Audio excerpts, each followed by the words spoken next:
Dan orang-orang di seluruh dunia dari abad ke abad yang beragama Islam menganggap bahwa kalau ingin memajukan Islam, kita harus memajukan Islam lewat jalur politik. Padahal itu pandangan yang salah. Rasulullah memang harus membuat epicentrum politik di Madinah. Tapi setelah itu kesimpulan saya, Rasulullah tidak menjadikan Islam sebagai DNA politik. Karena terbukti kita gagal terus. Gagal terus. Mulai dari Khulafaur Rasyidin, Bani Umayyah, Bani Abbasiyah, sampai Bani Umayyah jilid kedua di Eropa, sampai kemudian muncul perintil-perintil kekhalifahan yang kemudian hanya membuat Islam terpecah belah. Nah, ini kemudian Majmu' al-Fatawa dan Takhliq Asyatus Syariah ini kemudian yang dipakai oleh Muhammad bin Abdul Wahhab di Arab Saudi untuk mengayak orang Saudi, you are either with them or you are with us. Kamu atau pihak mereka atau kamu pihak saya. Karena memang repot, satu negara ini isinya Islam semua. Ini untuk ngayaknya siapa ini? Kamu loyal kepada keluarga Ibnu Saud atau kamu loyal kepada keluarga Ibnu Rasyidin di hakim. Nah, untuk ngayak ini akhirnya dibuatlah konsep al-wala wal-bara itu yang kemudian merubah trajektori perjuangan Islam, umat Islam sampai hari ini setelah dimodifikasi sedikit oleh Muhammad Said Al-Qahtani. Ini kan yang menjadi masalah, Pak. Jadi kalau para kiai, para alim, para ulama, teroris yang ditangkap Densus itu semua punya kitabnya Muhammad Said Al-Qahtani. Saya kebetulan menjadi tenaga ahli, jadi saya paham gesturnya mereka. Mereka selalu menggunakan kitab ini sebagai pembenar untuk bisa membunuh orang yang sesama Islam sekalipun, satu mazhab sekalipun, satu manhaj sekalipun, atau satu ijtihad sekalipun. Karena di dalam Muhammad Said Al-Qahtani itu kemudian dimodifikasi bahwa siapapun meskipun dia sama ajarannya, sama ubudiyahnya, sama amaliyahnya, tapi tujuan politiknya berbeda, orientasi politiknya berbeda, itu musuh saya. Nah, ini yang kemudian dipakai. Dan mengapa kemudian agama yang menjadi sasaran tembak? Dan mengapa juga kemudian Islam? Ada sebuah buku, para alim, para ulama, mohon maaf ini sebenarnya saya minder Kiai. Kalau di sini ini kan sama kayak memberikan teknik berenang kepada ikan kakap. Saya masalahnya betul-betul fakir ilmu, tapi cuma saya senang baca. Ada sebuah buku yang ditulis oleh seorang ahli sejarah dari Lebanon, namanya Philip Kulihit. Judul bukunya History of the Arabs. Dia menyebutkan orang Eropa itu pernah mengirimkan 25 orang Eropa untuk pura-pura menjadi Islam, hanya untuk mengetahui apa sih kelemahannya orang Islam itu.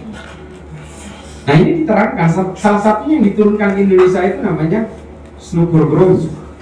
Sebelum diterjunkan ke Indonesia, dia diterjunkan dulu ke Arab, ke Mekah. Di Mekah kemudian dia menemukan satu kesimpulan utama, bahwa orang Jawa, disebutkan Jawa di dalam buku The Feast of Makkah, dia melakukan presentasi di depan kerajaan dan VOC di Leiden di Belanda. Dia katakan bahwa orang Jawa ini inferior kalau ketemu orang Arab, sangat inferior.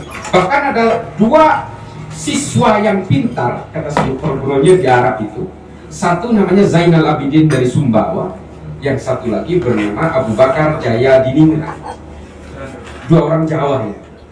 Kalau ketemu orang Arab itu dia mau mencium kakinya, padahal orang yang dicium kaki orang Arab ini belum jelas keturunannya, asal usulnya dari mana, bahkan ilmunya jauh lebih tinggi Abu Bakar Jaya Diningrat dan Kiai Zainal Abidin.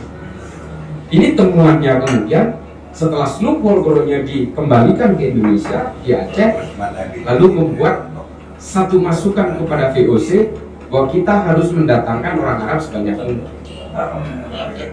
Ini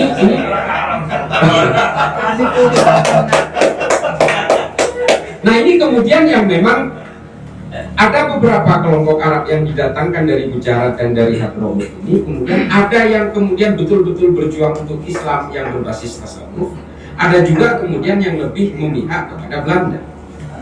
Nah, ini di kalangan Habaib sendiri waktu itu, kalangan Hadramut juga, itu memang terjadi pertarungan. Makanya kalau orang Arab yang non Habaib dari Yaman hari ini itu sebenarnya nggak suka melihat kalangan Habaib. Ini kan sebenarnya pertarungan lama. Jadi kalau ada orang Arab non Habaib hari ini, sebenarnya dalam hatinya juga nggak suka juga kepada kalangan Habaib. Kurang lebih begitu deh. Kalau di dalam buku ini. Nah, ini adalah yang marganya Mas Beda mungkin. ada kecualinya. Ini ada yang bebas, ada yang nggak abaik. Enggak, ini dalam konteks umum, kita tidak bicara secara ini. Live. Nah ini yang ditulis dan kemudian menjadi satu kebijakan umum di kalangan Belanda. Makanya kontroversi tentang Said Usman dan sebagainya dengan kitabnya yang kemudian menggemboskan perlawanan orang Banten terhadap Belanda itu memang kemudian menjadi pertarungan tersendiri di dalam enkla keturunan Arab di Indonesia.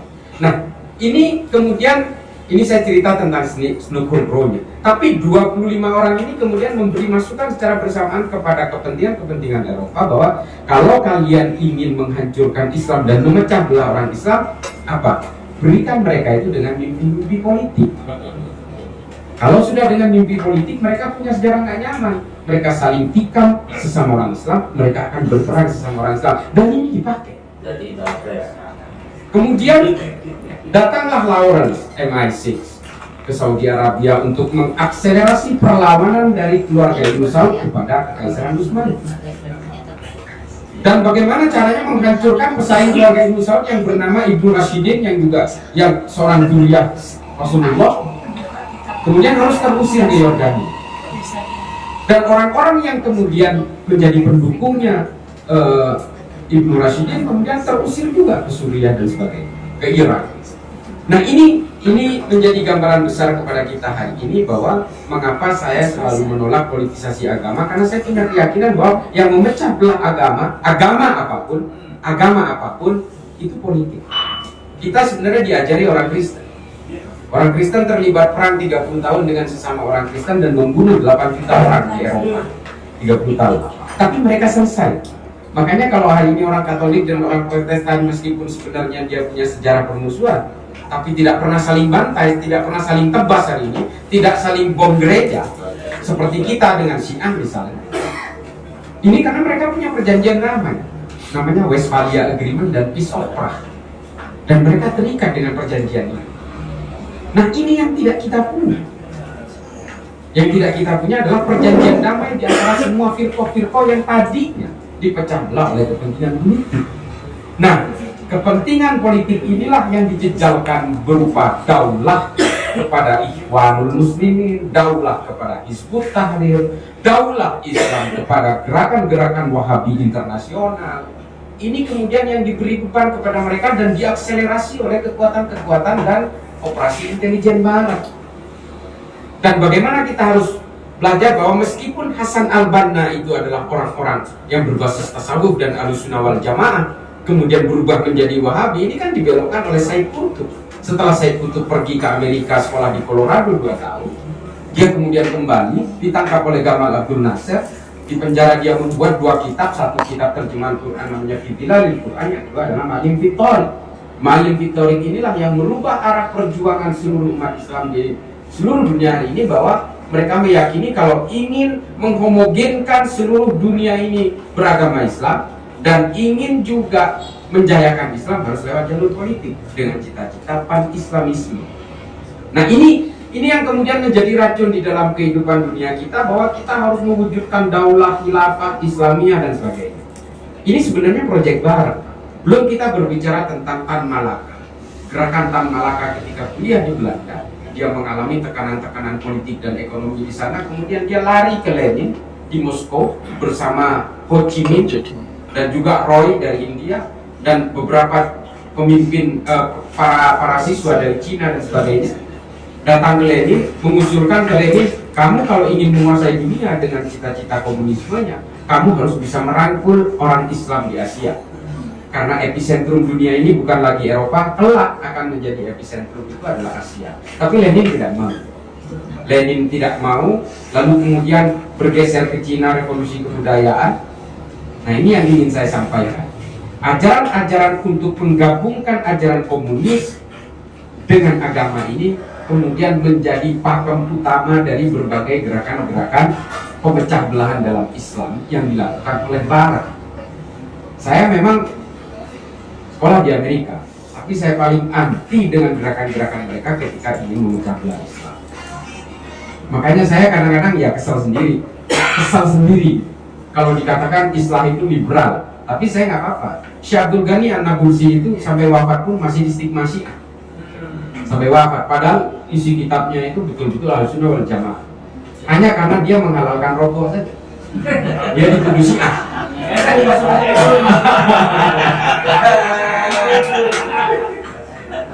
Nah memang seperti itu. Ketika kita ingin melawan kepada kelompok-kelompok seperti Wahabi Salafi, melawan kelompok-kelompok Ikhwan, Hizbut Tahrir, kita selalu dipojokkan menjadi musuh bersama, common enemy. Seperti saya, dituduh Syiah, dituduh liberal. Syiah itu secari kertas pun saya nggak tahu ajaran mereka. Yang saya tahu imamah dan sebagainya. Liberal apalagi? Ya Allah, saya masih nadir. Nah ini yang kemudian menjadi persoalan bersama adalah ketika Said Qutb mewujudkan semua cita-cita revolusinya komunisme itu ke dalam Malin Vittorik. Sudah ada yang baca? Malin Vittorik sudah. Tapi sudah baca bukunya Lenin? State and Revolution. L'état et la Révolution. Kalau edisi asli bahasa Prancis. Tapi udah ada Inggris. State and Revolution. Itu sama persis dengan Malin Vittorik. Malin Vittorik ini adalah bentuk dari State of Revolution-nya Lenin yang dikonversi menjadi Islam dan untuk konsumsi Mesir pada saat itu. Toliat ini kan berangkat dari elitis vanguardisme versinya Lenin. Revolusi diganti jihad. Ba'ath kebangkitan diganti dengan inert endowment. Semua buku dari protokol komunismenya Lenin dalam State and Revolution itu sebenarnya di copy paste oleh Said Qutb dalam Malin Vittorik, hanya ini dibuat dalam versi Islam. Artinya apa? Gerakan-gerakan radikal, ekstrim dan teror yang mengatasnamakan Islam hari ini itu sebenarnya dicangkok Qutb dari berbagai gerakan revolusi dan manifesto komunis. Baru sekarang ini saya ngomong karena baru tuntas saya baca buku.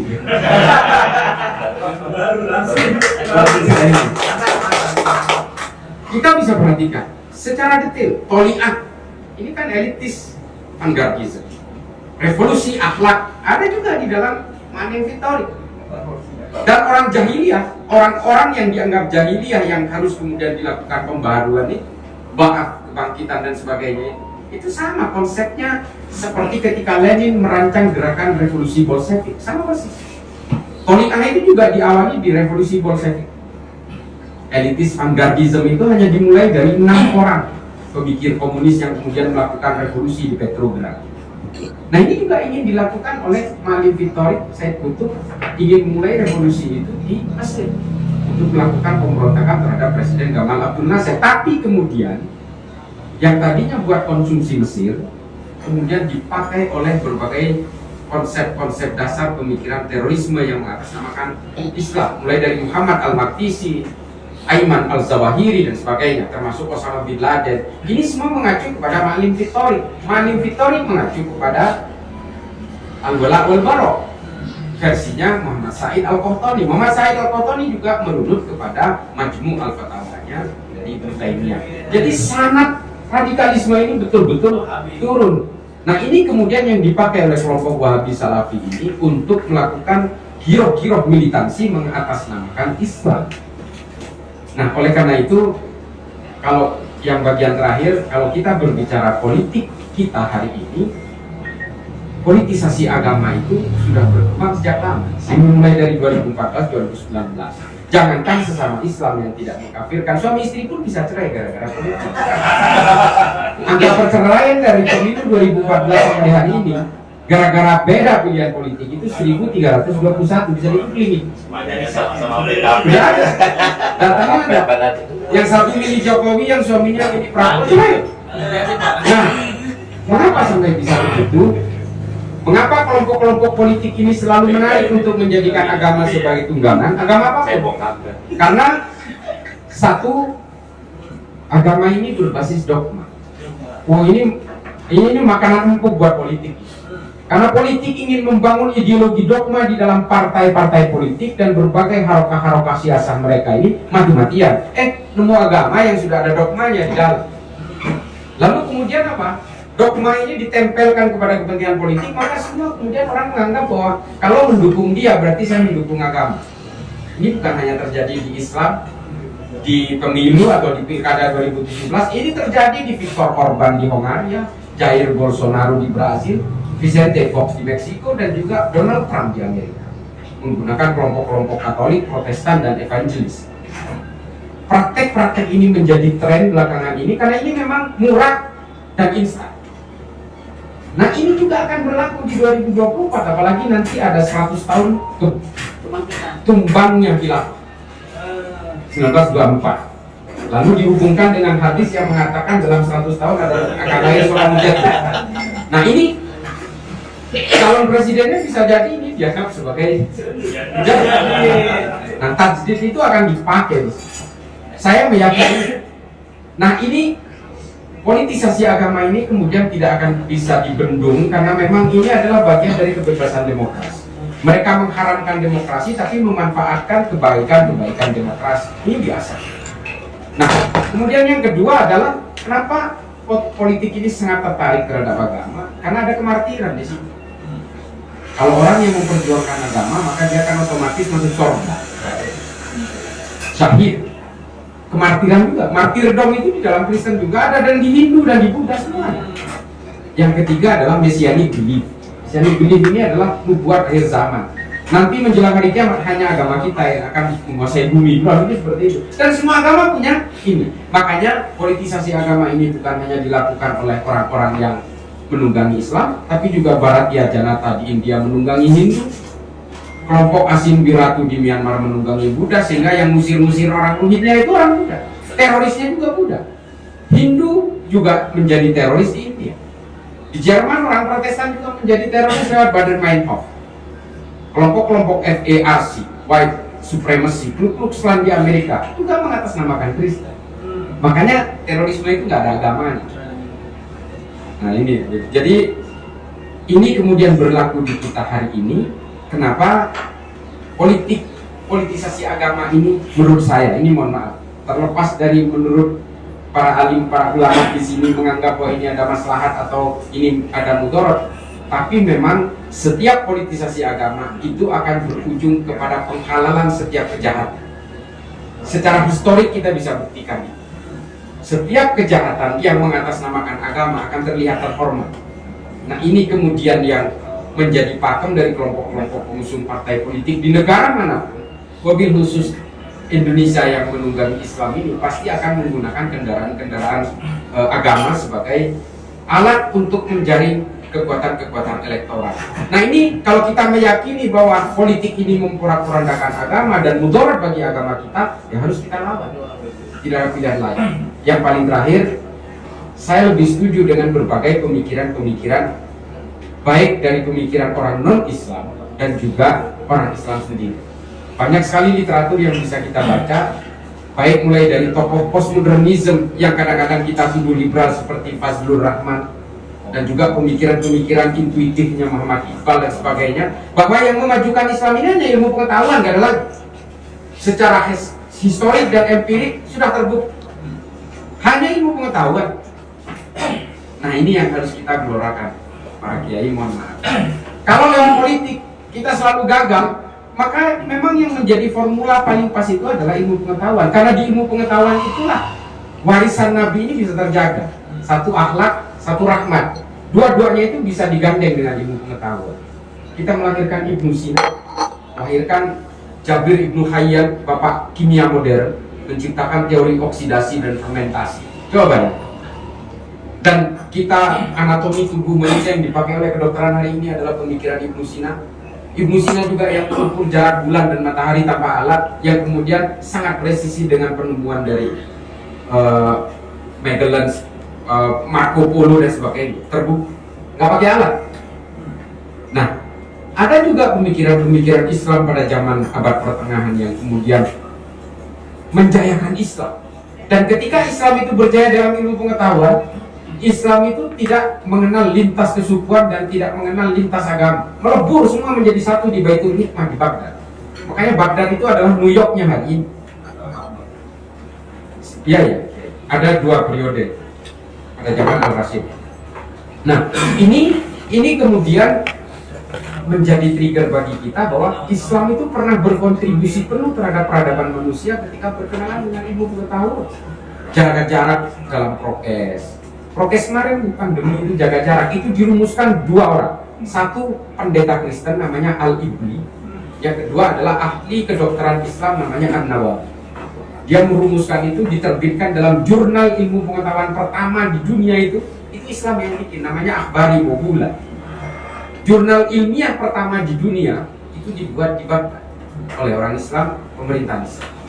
Nah ini kemudian yang membuat kita kehilangan itu semua hari ini ketika kita dipaksa oleh orang-orang Barat untuk bersentuhan dengan kepentingan politik. Kita tidak lagi melahirkan Ibnu Sina, Al-Kindi, Al-Farabi, Ibnu Rus, Imam Ghazali, Ibnu Khaldun.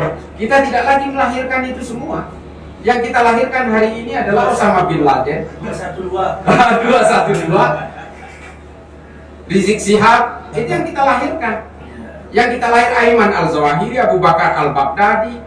Terus yang Jawa Tengah ini Abu Bakar Basir, Roman Abdurrahman. Orang-orang yang mengglorifikasi Islam sebagai kekuatan politik dan kemudian gemar menghalalkan darah orang lain.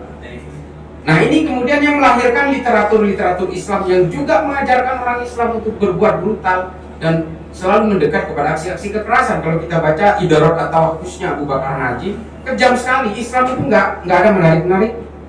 Karena kalau mau membunuh orang suruh perkosa lebih dulu. Ini Abu Bakar Naji, Idarat atau Wakus, dan ini kitab ini ditemukan di hampir seluruh anggota teroris di Indonesia. Jamaah Islamiyah, Jamaah Ansarud Daulah, JAS, JAK, JAT, MMI, MIT, NIB, ini semua punya kitab ini. Dan dia kalau mau ngebunuh kelompok kafir di sini meskipun Islam, itu jangan hanya dibunuh 1-2 orang, suruh bakar semua seluruh kampungnya seorang-orang. Ini Idarat atau Wakus, manajemen manajemen kebiadaban. Judulnya saya udah manajemen Idarat atau Wakus. Nah ini ditulis seorang ulama Saudi di Irak, namanya Abu Bakar Naji. Ini makin tidak menarik. Orang Islam boro-boro menjadi agama yang rahmatan lil alamin. Kalau Islam digambarkan seperti hari ini, belum sampai kiamat, orang udah pasti meninggalkan Islam. Nah ini yang sebenarnya adalah orang-orang yang terjebak dalam framing dan fabrikasi Barat. ISIS diciptakan orang Barat, Al-Qaeda diciptakan orang Barat. Tapi apakah kita harus menyalahkan orang Barat? Ya mereka kan punya kepentingan. Yang harus disalahkan adalah kita semua umat Islam ini yang masih mau terjebak dengan Hizbut Tahrir, Ikhwanul Muslimin, yang mau mecah belah NU, mentang-mentang orang-orang Ikhwanul Muslimin sama-sama ziarah kubur, sama-sama haul, sama-sama tahlil, sama-sama maulidan. Meskipun mereka itu punya cita-cita menegakkan daulah khilafah, kita kurang aware. Nah itu yang kemudian menjadi persoalan kita hari ini. Mimpi-mimpi politik inilah yang kemudian memecah belah kita. Mohon maaf Kiai, kurang lebihnya ini dari saya yang pakai ilmu, mudah-mudahan ini menjadi maslahat manfaat bagi saya. Akhiran ini tidak suratul mustaqim, Allahul muwaffiq. Assalamualaikum warahmatullahi taala wabarakatuh. Waalaikumsalam warahmatullahi wabarakatuh. Terima kasih atas pemaparannya Islam ini mulai dari sejarah zaman Rasulullah.